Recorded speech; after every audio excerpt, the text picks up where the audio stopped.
Doncs el 99 va fer aquesta cançó i mai ens haguéssim pensat que amb els anys tindria una vigència com la que té ara, perquè parla de la visió d'una dona que ha de visitar a la seva parella i és a la presó.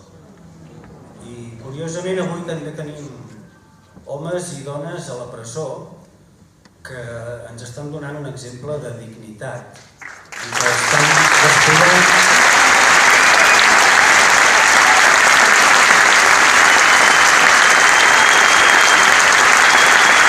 descuidant un suposat estat democràtic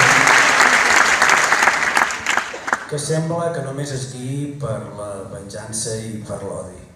Per tots els presos, les preses i els seus familiars, la vida és bonica.